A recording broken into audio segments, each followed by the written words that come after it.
I'll be speaking to Arise analyst Rotimi Kade now. He joins us live from New York City, one of the states on Trump's eye roll, by the way. We are also going to be looking at the mayor's decision on Trump's plan to deploy troops to Chicago.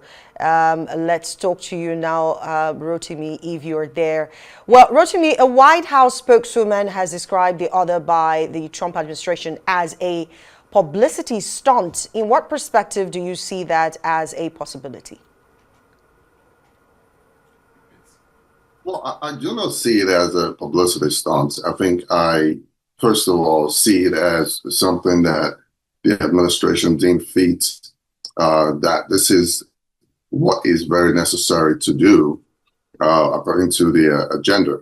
Don't forget, the president actually said that, hey, when I come into power, I'm going to go head on immigration. And one of the ways he thinks he can do that is by invading those cities, also called the sanctuary cities, most of it democratic cities, by using what he called the Insurrection Act of 1807, which allows the president to deploy troops to different cities and to install law and order, ensuring that this law and order is applied by. And but there's a caveat there.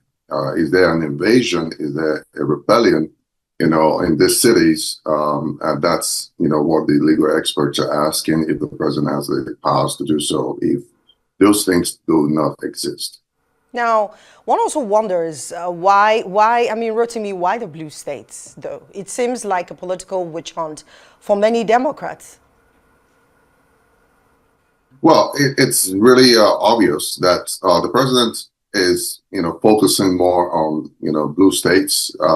I think he said that during the campaign trail. He doesn't believe in sanctuary cities. The vast majority of, the population reside in some of the cities, especially the blue cities.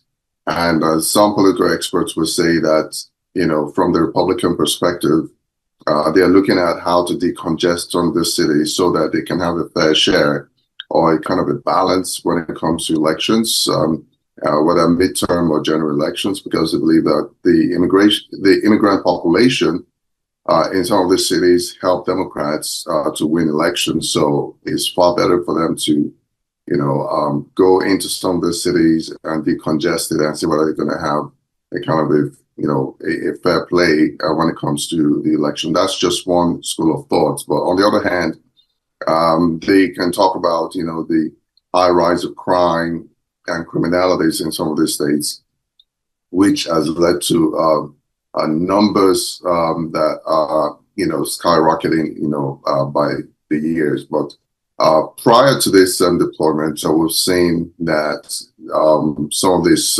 high numbers are drastically coming down, which means that the people who are in these cities, who are governing these cities, either the governors or local officials, are doing something right about it. But I think the president is impatient as far as he is concerned. And you can say, yes, it's a politicized exercise, if you wanted to look at it from another perspective.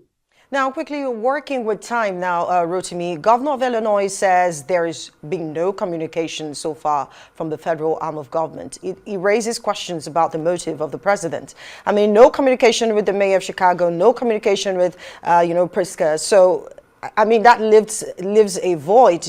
It's more like there's a problem between, it sounds more political, if you ask me. Well, I think to start with, if the president wants to deploy a National Guard troops in any ways, there should be some sort of communication between him and, of course, the state government, because naturally the National Guard in each state are being controlled by the state government, and they're being paid as well. They're not paid by the federal government.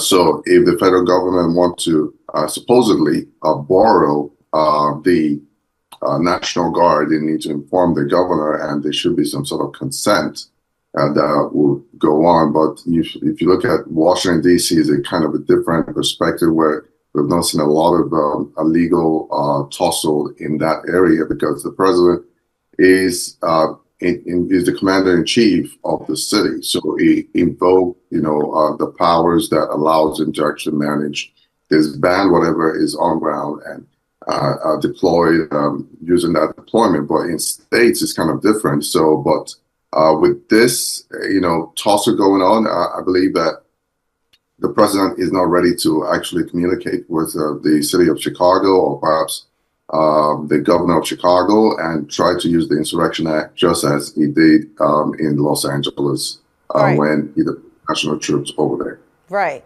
Now, you're speaking about insurrection, a lot of that is coming up in these conversations. Also, speaking with the Director Strategic Initiatives, she brought up the issue of some of these states are states that are occupied by brown or blacks. And that tilts towards racism. The body language is not giving off nicely at this point.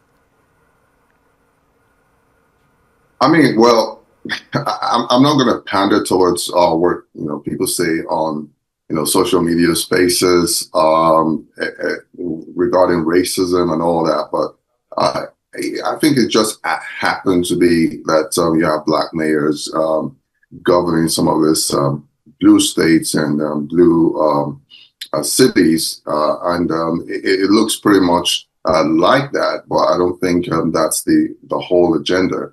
I would rather want to stick with, how the political game is actually, moving, because by this time next year, we're going to be close to midterm elections, and Republicans will be fighting to the nail to retain the House and also the Senate.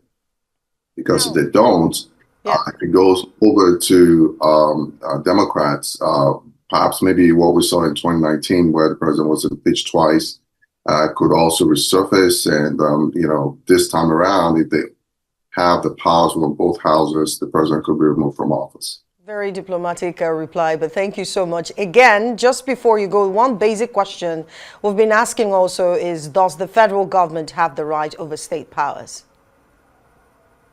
Well, there's a clear separation of powers, but the only thing the federal government does have is, should there be any rebellion within the country, they can evoke some acts. One of it is just the Insurrection Act, 1807 that I just talked about, that the federal government can actually make sure there's, peace, law and order in those cities. But there's clear separation of powers, which either the states or the federal government cannot, breach. And some experts will say that we're almost on the brink of, seeing that, this administration actually crossing that Rubicon. All right. Thank you so much, Rotimi Kade, for, joining us, taking a brief break and then coming back on Arise America. You're watching Arise America.